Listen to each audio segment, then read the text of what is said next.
Okay. All right, fabulous. Okay, we are live. So welcome, welcome, welcome. This is our first ever author and narrator interview. I'm so excited. I really, really hope this is something we get to do repeatedly. I just love the concept. So, and I have to give Jonathan cred for this one because he came to me and was like, "Don't you think it would be cool if we did like an author narrator interview?" And I was like, "Oh my God, that would be amazing." So before we dive in, I first also want to say we're starting with one of our amazing, amazing novels and authors, obviously, from this past year.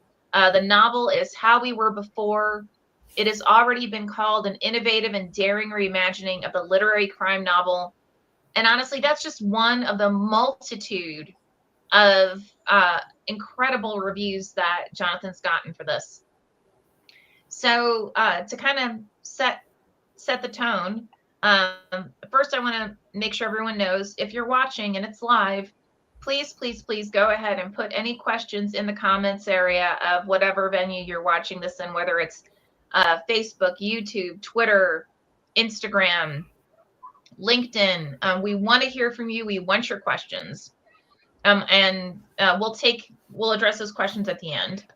But in the meantime, what I would love is for Jonathan, tell us a little bit about you and what inspired you to write How We Were Before. Okay. I guess a couple of different things inspired me to write the book. In a completely practical level, I was writing novels and not having a lot of success, and I was frustrated. And I read a couple novels of connected stories, which How We Were Before is a novel of connected stories, and I thought, hey man, I could do this. And at the very least, I'll have these short stories that I've written, and I can send those out separately. So just a completely pragmatic idea. I decided to do something I'd never done before. Is there like a... Sorry, go ahead. Oh, and I was just going to say, but secondarily, I mean, I had written like one or two of the stories before I'd even started the book. And so I decided to set all of the stories in a kind of fictional town that's similar to towns where I grew up in Massachusetts and where I worked various places in Massachusetts. So I kind of combined those all into one town. And so I feel like the people of the book are representative of those people that I knew growing up. Oh, cool. Excellent. So Kathryn, who is our phenomenal narrator for How We Were Before, what attracted you to the work itself, and what did you find like the most engaging? Yeah, for sure. So I'll just like intro myself a little bit too, because I'm new to your viewers and to the Running Wild world. So I'm Kathryn Merry, and I narrated and produced Jonathan's book. And it's on Audible, and it's out on wherever you listen to your podcasts. And so his novel was published out. It was in the world, and it came time, I guess, for you guys to find a narrator, and that's where I came into the picture.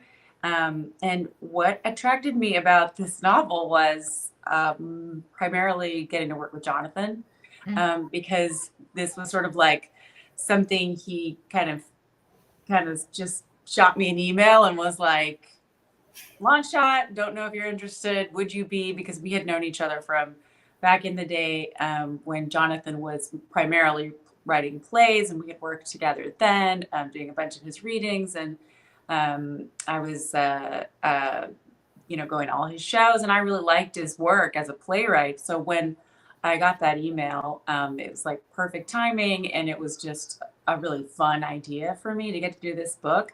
Now, cut to the book content itself. After that, what hooked me was, and sort of what was my saving grace after reading the book many times, doing different revisions and drafts and editing and spending so much time with Jonathan's story, is that the characters were really real.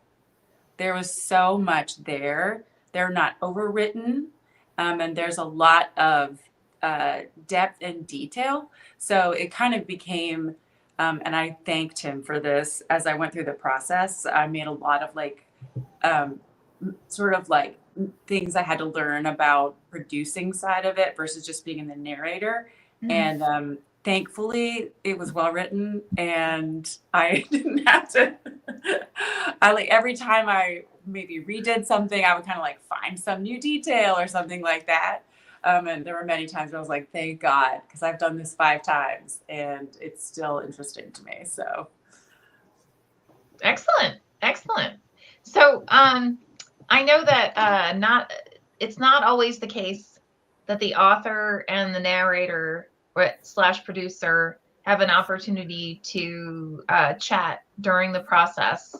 What did you enjoy most? And I'm going to toss this first to you, Kathryn, and then to Jonathan, regarding the process of bringing the book to life through audio. Sure. So Jonathan and I, just because we did have that working relationship, and you're right, we don't always get a chance. You might have some emails back and forth around pronunciations and stuff like that, but it can be a pretty separate process. So Jonathan and I just kind of collaborated more so, kind of like drawing on our theater roots where you would rehearse together and playwright-actor relationship is really tight.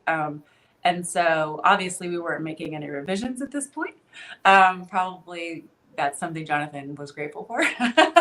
But we got to talk about like pacing, sort of the level of like accent, like the setting. I mean, it's really a story about that town. It's like a core character in the book. Mm-hmm. So it's New England. How much do we want to lean in? How can we balance that with just the reader having like a comfortable listening experience?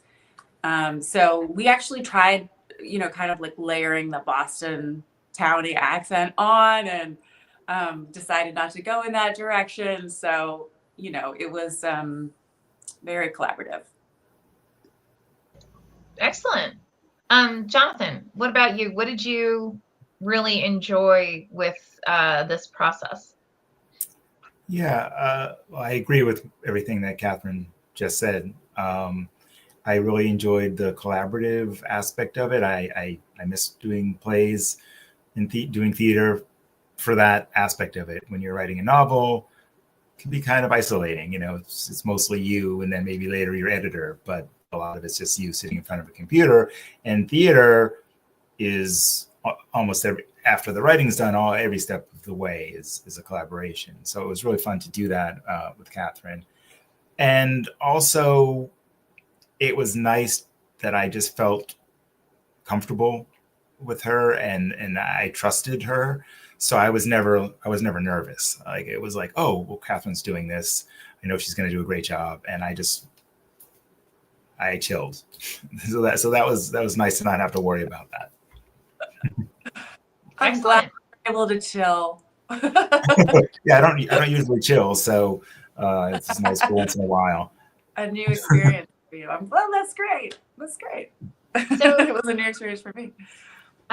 So out of curiosity, Jonathan, since you basically buzzed Kathryn and said, "Hey, would you be into doing this?" What made you pick Kathryn? What made you give her a call? Well, we went through a bit of a process, you and I, looking for people, and the people who I guess auditioned, there was a range of abilities, and I'm being nice about that. And we settled on one person. To be honest, when I originally knew I was going to do this, I thought of Kathryn. I know she'd done this before. And I've worked with her doing plays. And so I just thought she'd be great. But I also thought, she's going to be so busy. She's got family, she's got jobs. She's just like, it'd be stupid to even ask her. I feel bad asking. It's a lot of work. So I didn't. Right. I didn't ask. And then I was not chill during the process of finding someone. I was my usual self. And I was stressed and trying to, and we settled on a person. And she decided not to do it. Right. For whatever her reasons were. I didn't know that. Oh, you didn't know that? No. Yeah. So I thought, I'm just like, it's a long shot, like Kathryn said, I felt, but I'll just try. I'll just give her a shot because I know if she said yes, it'll be fantastic. And she said, actually, I've been looking for a project and this just falls into my lap at the perfect time. So yeah, I'm excited to do it. So I was like, psyched and Score! chilled. Yeah. Yeah, it was definitely one of those things where you're like, oh, thanks, life. Cool. Yeah. So what about, because I know oftentimes when we read works, we hear the story in our head, right? Like that there's a default narrator. For you, was that Kathryn? Or did you just, from working with her in the past, did you just know that she had not only the capability, but she could just knock it right out of the park? Yeah, the second. When I was writing the book, I wasn't thinking about Kathryn. That would have been, but once the idea of doing an audiobook came to mind, I knew that yes, that she would knock it out of the park, and so I felt lucky that she was available and excited to do it. Excellent. So Kathryn, did you feel like doing, because I know it's a different experience from doing narration for audio versus like stage theater or TV. All of them actually are their own unique formats of performance. Yeah. How did you feel like you really kind of got into the characters, and did you find yourself kind of bringing each character and the situations to life? Yeah, I mean, the like audiobook narration is so unique because it is long form. You're spending lots and lots of time, kind of like what I was talking about earlier, just with the narration piece of it. And then you add on, if you're also producing, you're going to spend that time as well. But there's a whole performer phase of it. And that is, I think, the challenge of it, spending that much time and, bringing the same amount of energy and focus throughout, like consistently, because it's just, there's a lot of talking to do. And that's the challenge. But then I think that's also what's really nice about it, is because you can get into like a groove where it doesn't feel like much time has passed and you've gotten chapter after chapter and you kind of like start rolling with it. I imagine it might be somewhat like writing the book itself, where like once you get in there, you're kind of just letting it tell itself. And that's where a skilled writer, that makes that job a lot easier. And then the characters just kind of come to life the way that they're written, especially in this book. There's a lot there just in the way that they're written. You don't need to add much. And so I kind of let them kind of do what they wanted to do. And I did do some prep for specific ones. But others, I found them in the reading of it. And that was always like such a delightful experience.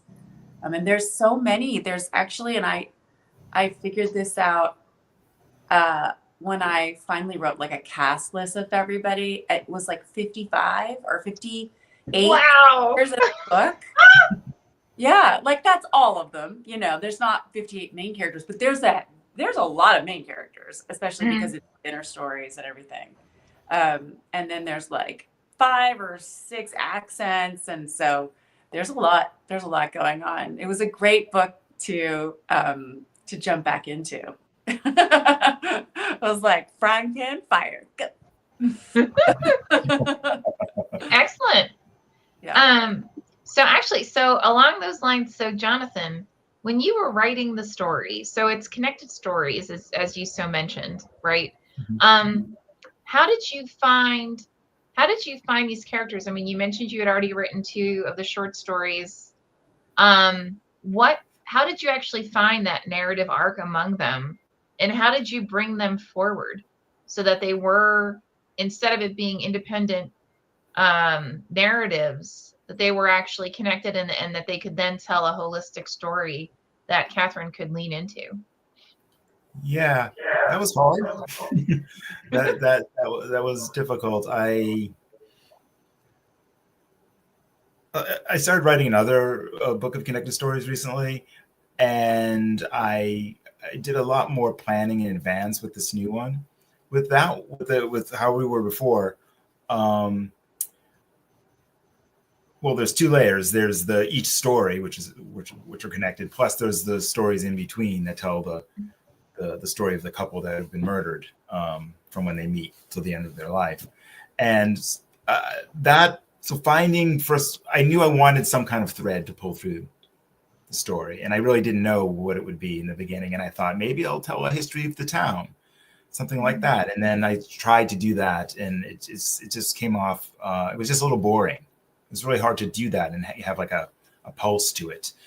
So I knew I needed characters, and then that's when I had the idea of making it the couple who've been murdered and telling their story. So that helped a lot, because then at least every other chapter there's the same characters are coming back.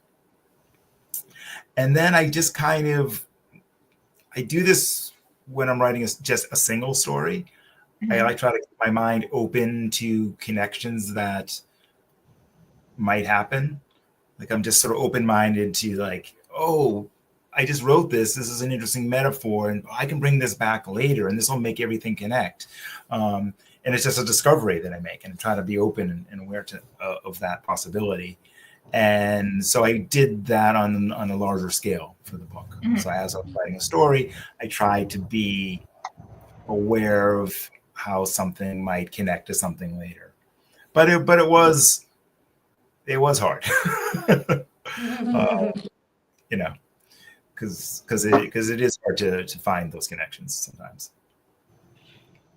And Kathryn, when you were doing that assessment of the work itself, what did you find to be like the strongest relationships among the characters, and how did you bring that to life? Oh, wow. And by the way, I didn't send these questions out beforehand, guys. So anyone who's watching, that's why they're both like, "Holy crap! I didn't know she was going to ask me that." That's why. Good question. I mean, it's like, yeah, that's not, yeah, it's just a really good question, because like there's so many of them. It's funny. I don't know how this, So I a lot of them, the connections. So obviously the Blythes, like the couple and the daughters, and then I felt that the reporter, editor, and then the woman who kind of like lives on the streets in the town, like those seem to me as like very they kind of anchored the book and the place to me, so I was really tuned in to them. Obviously the inter stories, they come up repeatedly, and that's like the thread that goes through it. And then the reporter just kind of like grounded everything for me, and that story starts out the book too. But then as I read it, the prominence of characters like the best friend, who goes on the cruise in the story Conch, she became to me like much more prominent as I narrated the book, and circled back to her story at the end. It just giving voice to it really helped that her relationship to the Blythe family like land for me in a way that kind of went beyond when I was just reading it. As I like in my head, I was like, okay, I get this. I understand how the story is connected, and how they affected her life. But she brought so much hope to the whole book, and that was just something that came to me as I read it, I guess. Yeah. Oh, wow. That's lovely. That's absolutely lovely. So, I don't know what that was. Sorry to cut you off, but I'm just curious, Jonathan, like, does she stand out to you among all the other storylines because of how hers kind of takes like this sort of up, like forward trajectory of, let me go on, let me continue? Not really. I mean, I don't know. It's like Cool. it's cool. No, it's really because everyone who reads the book invents the book for themselves. Yeah. Especially a book like this, more so than another book. So that's just really interesting to hear from my perspective. But so that makes sense to me. I can see that. I also think the daughters, especially, really glue the book, right? Because they each have their own story that one's like about halfway through and one's at the end, and they kind of anchor the book. And then, of course, they appear in the intro stories as well. Quite a bit. So for me, that also really holds it together. Yeah, for sure. So kind of along those lines, and by the way, Kathryn, that was actually going to be my follow-up question. So good on you, man. We're on the same page, right? So could you see yourself, Jonathan, basically taking some of these characters or revisiting this town in the future and, kind of really more so elaborating?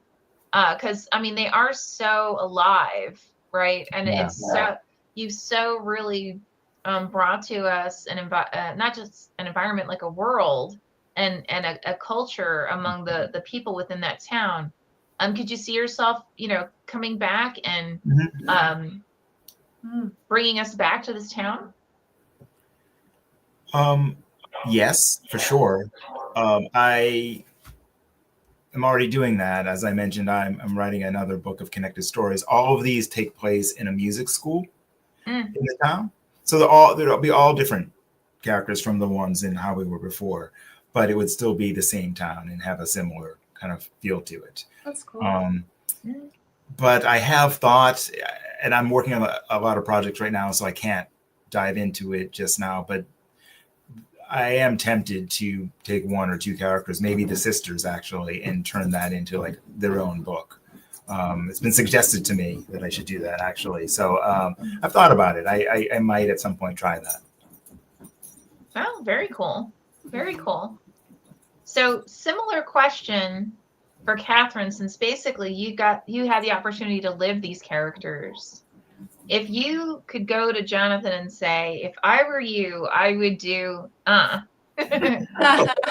would you love to see him elaborate on? What would I love to see him elaborate on?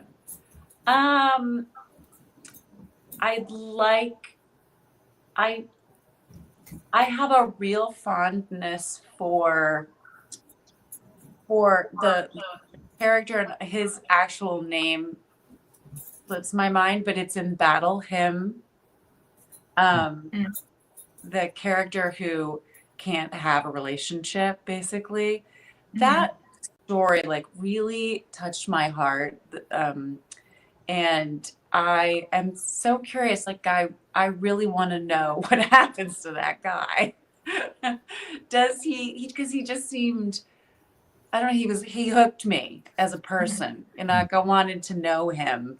I wanted to see their relationship continue, but the way that story ends, there's a feeling of foreboding.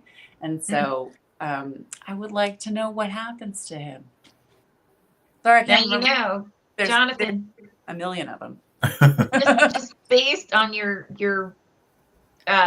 physical response to Kathryn's statement, does that mean what happens to him already, or that you're shocked that this is a character that people are kind of, getting really engaged in? Just one person. I hadn't thought beyond where that story ends. It does end with a bit of foreboding. And so as you were talking and expressing interest in it, I did start to think, maybe that was the expression on my face, thinking. I don't usually get that expression. And so I was starting to imagine, like, how could that be a book? And how could that be? That would be cool. It'd be very dark, though. Yeah. It'd be like, like a Russell Banks sort of super dark novel. Yeah. All right. I see you're still thinking there. Yeah. It's kind of cool. Awesome. Well, I mean, those were the main questions that I had for you guys. I don't know if you have questions for each other or if you have questions for me. And I just put in the chat the link to the bookshop.org link to purchase How We Were Before. And I'm pulling up the ACX link as well. So anybody who's watching this at any time, you can absolutely go to it, or you can actually just go to runningwildpublishing.com and you can pull up pull up the links to all of these from there as well. So, but yeah, do you guys have anything that for each other or for me or anything? Well, Kathryn, I'd like to know what you're planning to do next. You know, you got this project that you got to do, and I'm kind of curious what's next. Yeah, so definitely planning to do more audiobooks. I'm just reconnecting with my whole network from that world, and I was just actually talking to some today, and getting some relationships going with new publishers who do their audiobooks very similarly to you guys. And so hoping to get some ground with that. There will be more books. I just don't know when. Hopefully they're as well written as yours. I might have been spoiled. But and I'm also writing. I'm a writer. But I write very, very short form poetry. So I'm working on like my there's the Poetry Society of Texas that I'm quite involved in, and I'm doing some panels and things like that coming up and some readings. We have a conference coming up, so working on that side of things as well. And actually, I'm going to be talking on the panel about how to present poetry, because it's a lot of authors. I'm sure you encountered this, Jonathan, doing readings of your own book must have been unusual. I'm not sure how much, if at all, you had done that. And now this is forming into my question back to you, which is like, what was that like for you to do readings of your own book? Like, did you enjoy it? What was that experience? I know it can be nerve-wracking for writers to have to present it themselves. Yeah, it wasn't that bad for me because I had a decent amount of experience in that area. I ran a reading series for almost 20 years. Not that I read every week. I go years without reading, but still I did some reading, and I kind of knew I went through the process of doing it badly and then learning how to do it better. So I kind of knew what to do, which was to practice a bunch. Okay. Yeah. So that's that kind of makes sense. So that's what I would do. I would just find the passages that I was going to read and then just practice that over and over. All the readings I did also were like 95% interviews, and then 5% of me just like reading a little bit, which also kind of took the pressure off. I wasn't reading the entire 20-page story you had to do. Excellent.